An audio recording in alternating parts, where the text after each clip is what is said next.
Oh, pardon my French. Let me fudge. What the? Come on now, man. It's rap music playing on the radio. They're making $millions, and y'all know there's the edited version and there's the unedited version. Now, how y'all gonna be so judgmental? How y'all gonna be so judgmental against the YouTubers on YouTube? Come on now, man. This ain't, I mean, what the hell happened to YouTube, y'all? I thought it was way better than this. And it was way better than this before 2017, from what I heard.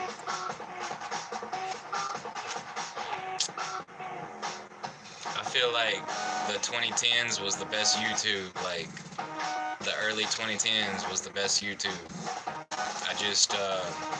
I kind of regret getting sucked into, watching Alex Jones and shit, like I remember telling one of my friends, I was like, somebody from Alex Jones, that used to watch Alex Jones, listen to him all the time on the Alex Jones show, was talking about, hey man, you made my wife and me depressed.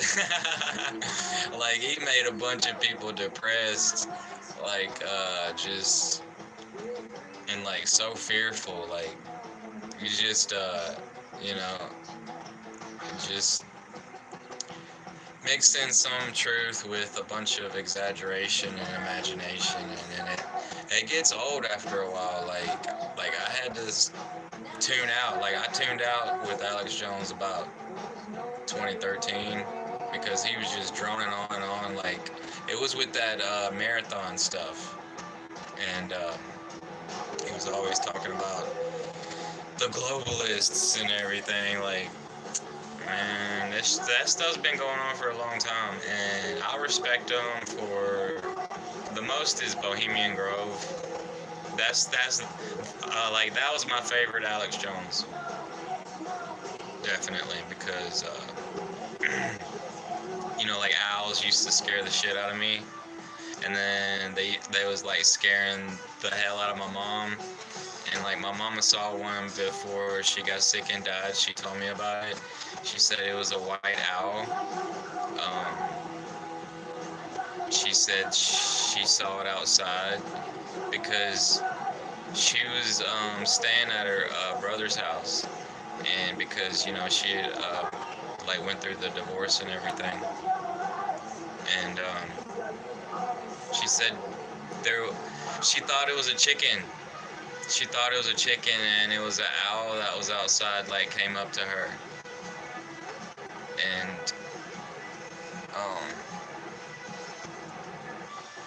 don't know, like, that was weird, because before my brother died, I was drunk outside, and, like, I was grilling, but I was drinking outside. You know how you drink a few beers, you get kind of tipsy. I was past the tipsy part. I was like kind of half drunk, and this owl, like, I could hear the wings. Like, I heard wings, and then I looked up, and it was an owl that was like it was like swarming in. I think it could sense my weakness because I was kind of drunk. I don't know. But that was weird. That was weird. And then, but yeah, you know, like, life is hard. It's hard to interpret,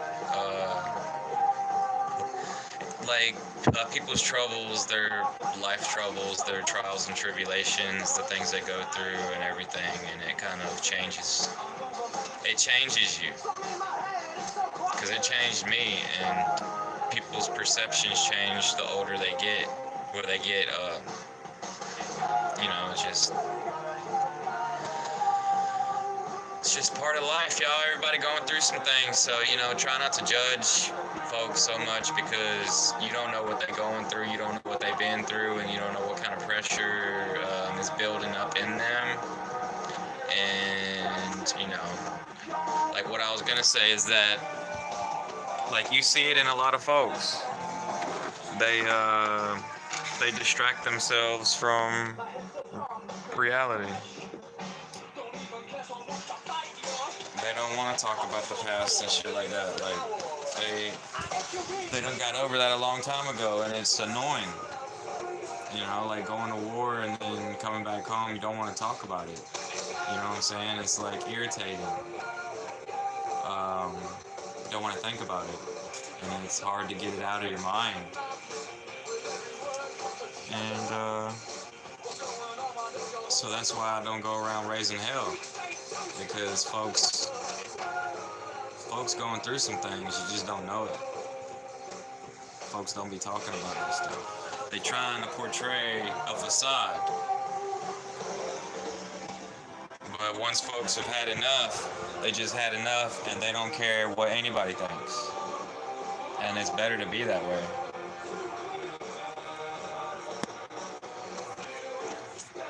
It's better to be that way. But I hope y'all are having a great day. I guess I'll go ahead and save this little highlight. You know, it's just a YouTube, whatever. I guess a lot of folks trying it out.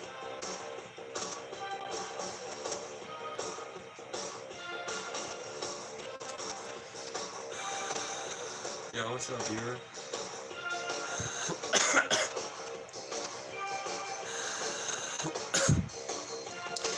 Oh man, I finally got a hemp recommendation on my feed, and they talking about hemp is not good for Illinois.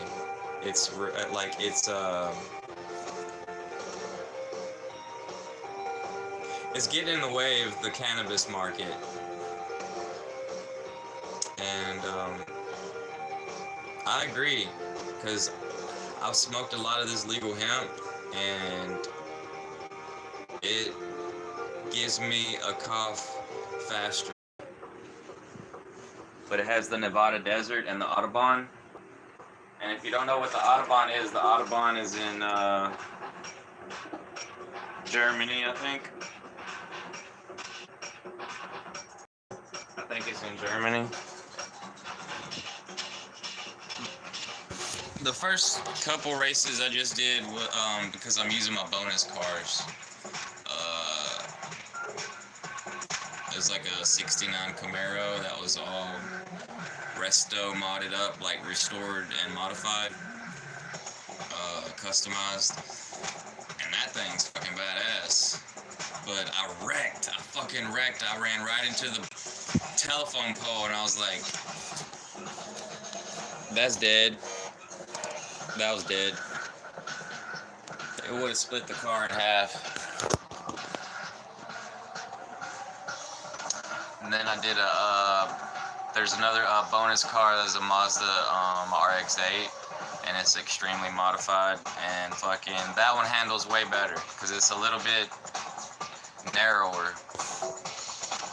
But they both had 6 gears, so you know that means it's modified transmission. That's a racing transmission, like.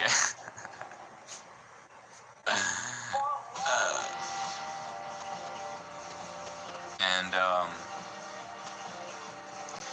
yeah, so this time around I'll try the Audis. It's from Germany. Audi is German, I think, and it's on the Autobahn. Oh yeah, those first couple races I was on Nevada Desert. It's a Nevada Desert track. That's like I think it might be Route 66, but like Route 66, like if the highway is just like real life, because I think it is, it's like a reconstruction of some highway in the Nevada desert, but it's got a straightaway that they talk about that people can go like it's possible for 200 mile an hour 200 mile an hour speeds. And yeah, it's crazy. Like I went airborne, like I totaled a couple cars, and yeah, it's hard as hell driving on this game. But it's way better than Gran Turismo, because right off the bat, like I was on a racetrack, and they call them grip races, but I was on this racetrack and there was like a hill, like a little grass hill, and I clipped that hill, like, and my car went airborne and flipped over, and it's like in slow motion and everything, and I'm like, Gran Turismo does not do that. Like on Gran Turismo, like you can literally ride the wall. You know what I'm saying? It's like ridiculous. It's just, I'm done with I'm done with Gran Turismo. Yo, do they have a new Need for Speed that's like kind of realistic? Cause I don't like that like I don't like that art, like I don't know if it's called like arcade type style or just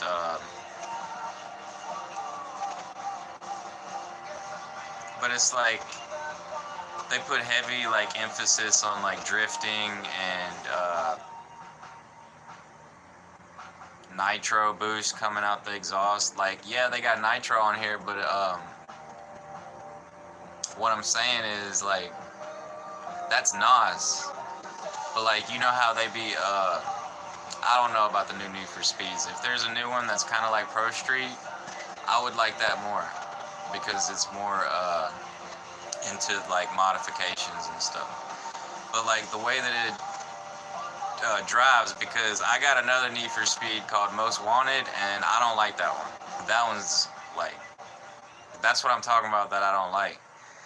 And but it's that's like Hot Pursuit, and the camera angle keeps going in back and forth. But the new Need for Speed is Need for Speed Unbound. Like, I kind of peeped Need for Speed Heat on some YouTubers' videos, and it didn't really interest me that much. But I almost bought it though. And then I see it time and time again on sale for $5 in the PlayStation Store. But I came home with Gran Turismo Sport, and it's a beautiful game. I love it. Like, if you just turn everything off, like turn off the whole HUD, and then turn off traction control, automatic braking system, and then make it manual transmission, that game is beautiful. Like, beautiful. But like, once you try to like really race, like, it ain't really too realistic, like I said, with the walls and the wall riding and stuff. Like, and the damage, there's no damage on Gran Turismo. Like, there's no physical looking damage or whatever. But because over here, when I wreck, the hood is smoking and everything. But I'm gonna go ahead and give me a cup of Joe. Shit.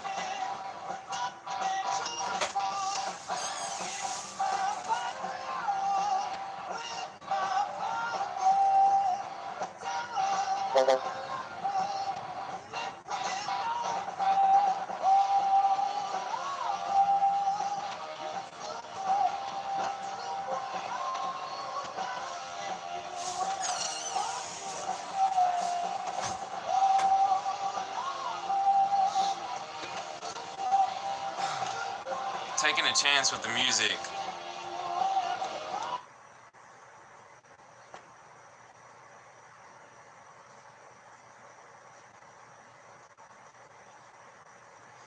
Started the race. I'm just gonna sit there, I guess.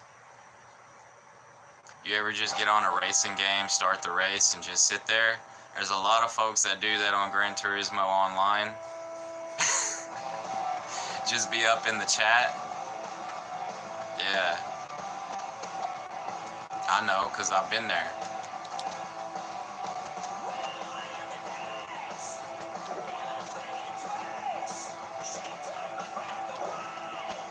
Practice. Oh, I got practice. I'll go ahead and start the practice.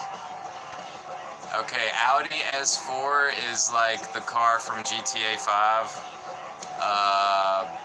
The one that Michael had. And there's an Audi S3 on this game, and I think it's like a wagon. But they're fucking awesome, like, but they're expensive.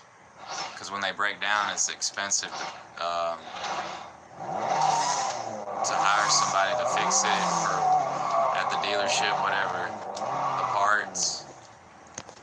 German cars are fucking expensive. I found all this stuff out through Scotty Kilmer. If you don't know who Scotty Kilmer is, he's a famous mechanic on YouTube, and he's worth giving a listen. He answers questions, like question and answer on live streams. There's so many comments, he just picks one or two here and there. But that dude, I believe him. I believe him because, you know, he's just, like, he's part German and he's part Asian, but he criticizes German cars so much because we're American, you know, we're in America, but, like, what I'm saying is they're money pits. Like, if you really care about a BMW, a Mercedes, an Audi, a Volkswagen, Mini Cooper, it's gonna cost a lot of money to fix them when they break. Even BMW, like that Jack Morgan RLP be talking about. He had a BMW, he got rid of it. Every time it broke down, it was costing him $3,000. Because they be charging high, like, the technicians have high wages, and, damn.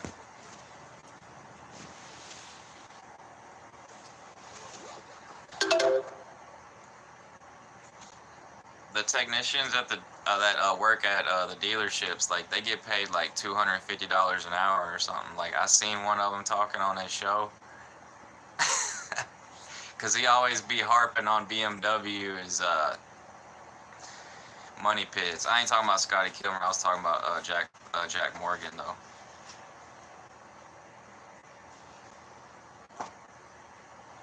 Yeah, but I ain't watched one of his videos in a while.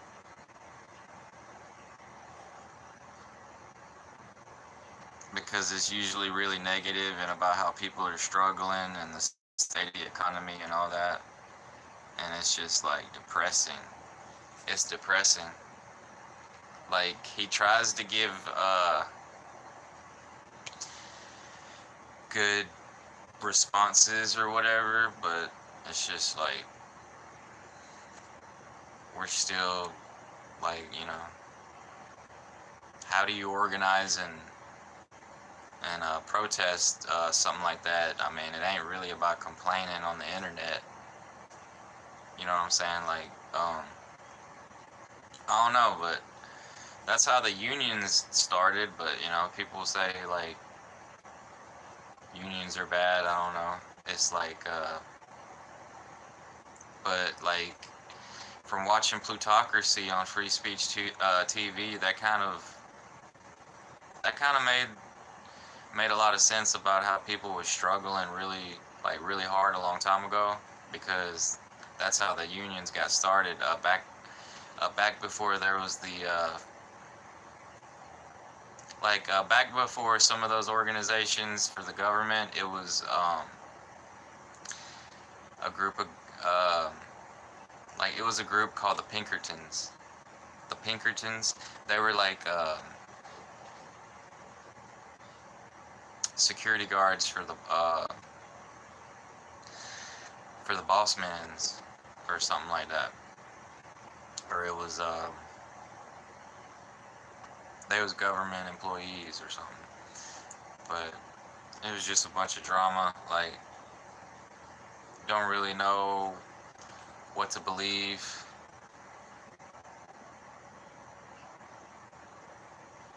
But they did get higher wages. It's just, I don't know.